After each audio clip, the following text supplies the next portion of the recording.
स्वर्ग में महिमा।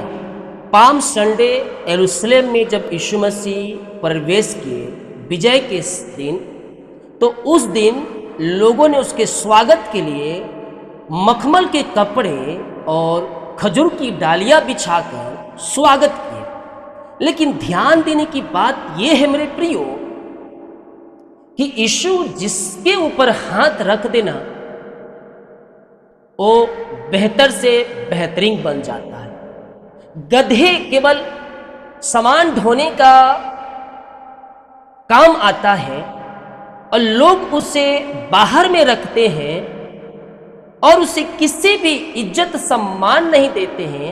एक प्रकार घोड़े हाथी को तो सम्मान देते हैं, लेकिन गधे जो हैं उनको सम्मान के रूप में नहीं देखा जाता है। केवल उसे काम कराने और उनके ऊपर बोझ लादने का काम करता है। यह दर्शाता है कि दुनिया के लोग जिसे त्याग दे, जिसे छोड़ दे, जिसे नकार दे, यीशु मसीह उसे स्वीकार करता है और मिट्टी से उसे हीरा बना देता है। आगे बढ़ने से पहले मैं आपसे यह कहना चाहता हूं कि गधे जो कभी उसके ऊपर मार मार कर उसको आगे बढ़ाया जाता था, लेकिन यीशु उसके ऊपर बैठा, उसका जो चाल चलन था उसका बदल गया। जो पहले उबड़ खाबड़ रास्तों पर चला करता था, आज जो मखमल और खजूर की डालियों पर चलकर आ रहा है। हो सकता है थोड़े समय के लिए हो, लेकिन उसको कितना सम्मान मिला। क्यों मिला? क्योंकि उसके ऊपर राजाओं का राजा, प्रभुओं का प्रभु यीशु मसीह उसके ऊपर बैठा था। और यीशु मसीह के बैठने का उसका जो स्वागत का तरीका है वो बदल गया। उसके आने के लिए मखमल के कपड़े, महंगे कपड़े बिछाए जा रहे हैं और खजूर की डालियों पर चलकर आ रहा है। लूका 19 के 38 वचन कहता है, धन्य है वह राजा जो प्रभु के नाम से आता है, स्वर्ग में शांति और आकाश में महिमा। मेरे प्रियो, लोग आपको धिक्कार चुके हैं, लोग आपको तिरस्कार चुके हैं, लोग आपको बुरा भला कर रहे हैं। यीशु जब आपके जीवन में आ चुका है, विश्वास करना, आपका हालात बदल जाएंगे, बिगड़ी परिस्थिति बदल जाएंगे। जो लोग आपको पूछते नहीं थे वो खोजी हो जाएंगे, जो आपको बुरा भला कहते थे वो आपको सम्मान देने वाले बन जाएंगे। विश्वास बस आपको उसके ऊपर रखना। मेरे प्रियो, यह वचन हमें सिखाता है कि यीशु मसीह सच्चा राजा है, जिसकी महिमा स्वर्ग और पृथ्वी दोनों में होती है।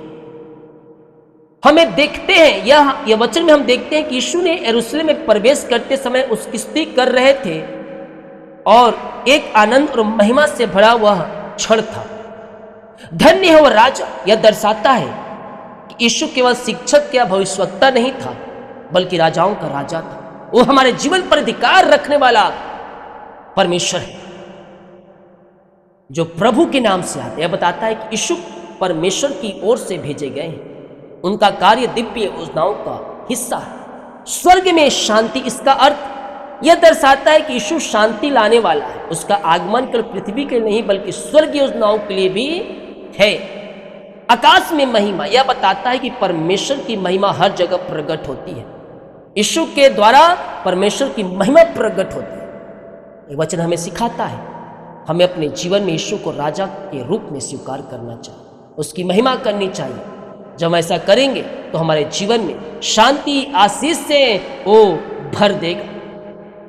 पाम संडे हम इसलिए मनाते हैं कि यीशु राजा के रूप में यरूशलेम में प्रवेश करता है। एक जगह और देखेंगे तो यूहन्ना 12 के 13 वचन कहता है, खजूर की डालियों को वहां डालकर उसका स्वागत करते हैं।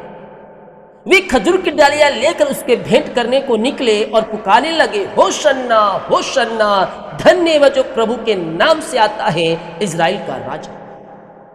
यह वचन हमें सिखाता है यीशु मसीह हमारे सच्चे राजा है, जिसका स्वागत आनंद और जयकार के साथ करना चाहिए। खजूर की डालियां लेकर यीशु का स्वागत करने आए लोग, यह सम्मान और विजय का एक प्रतीक है। खजूर की डालियां क्यों लेकर आए? आपको पता है, वहां तो बहुत से पौधे थे, लेकिन लोग खजूर की डालियां क्यों लेकर आए? यह दर्शाता है कि लोग यीशु को एक विजय राजा के रूप में पहचान रहते थे। पुराने समय में खजूर की डालियां विजय और एक सम्मान का चिन्ह और एक प्रतीक माना जाता था। होसन्ना का अर्थ है बचाओ या उद्धार करो। लोग यीशु से उद्धार की आशा कर रहे थे और विश्वास कर रहे थे कि वह उनका उद्धार करता है। धन्य है वे जो प्रभु के नाम से आता है।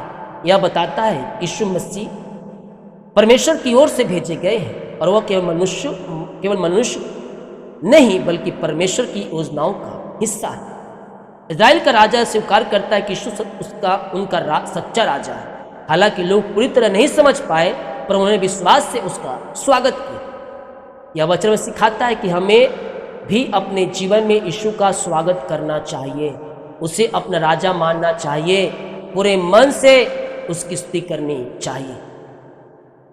एक वचन और देखेंगे, भजन संहिता 118 के 26। धन्य है वे जो यहोवा के नाम से आता है, हम यहोवा के भवन में तुम्हें आशीष देते हैं। होसन्ना की जयकार। जो लोग भीड़ आगे आगे और पीछे पीछे चलती थी, पुकार पुकार कहती थी, होसन्ना दाऊद के पुत्र को। धन्य है वह जो प्रभु के नाम से आता है, स्वर्ग में होसन्ना। मत्ती के 21 के 9 वचन। मेरे प्रियो, यह वचन हमें सिखाता है कि यीशु मसीह हमें उद्धार करता है और हमें खुले दिल से उसकी स्तुति करनी चाहिए। बड़ी भीड़ यीशु के साथ चल रही थी और जोर जोर से उसकी स्तुति और महिमा कर रही थी। आगे और पीछे चलती थी। यह दर्शाता है कि हर ओर से लोग यीशु के साथ थे। यह एक महान स्वागत का दृश्य था। होसन्ना दाऊद के पुत्र को। यह मान्यता थी कि यीशु मसीह दाऊद के वंश से आने वाला वादा किया हुआ मसीहा है। धन्य जो प्रभु के नाम से आता है। फिर से स्पष्ट करता है कि यीशु परमेश्वर की ओर से भेजा गया है। स्वर्ग में होसन्ना। यह दर्शाता है कि यह स्तुति केवल पृथ्वी पर नहीं बल्कि स्वर्ग में गूंज रही। मेरे प्रियो, यह वचन हमें सिखाता है कि हमें बिना झिझके यीशु की स्तुति करनी है। जब हम उसकी महिमा करते हैं तो हमारा विश्वास मजबूत होता है और हम परमेश्वर के और करीब आते हैं। हालेलुया। धन्य हो राजा जो प्रभु के नाम से आता है, स्वर्ग में शांति और आकाश में महिमा। तो पाम संडे अर्थात खजूर का दिन, खजूर की डालियां लेकर उसको स्वागत करते हैं, राजा के रूप में विजय प्रवेश यरूशलेम में करता है। तो उस दिन लोगों ने पुकार पुकार कहते हैं, होशन्ना होशन्ना होशन्ना। प्रभु आपको आशीष दे। आमीन।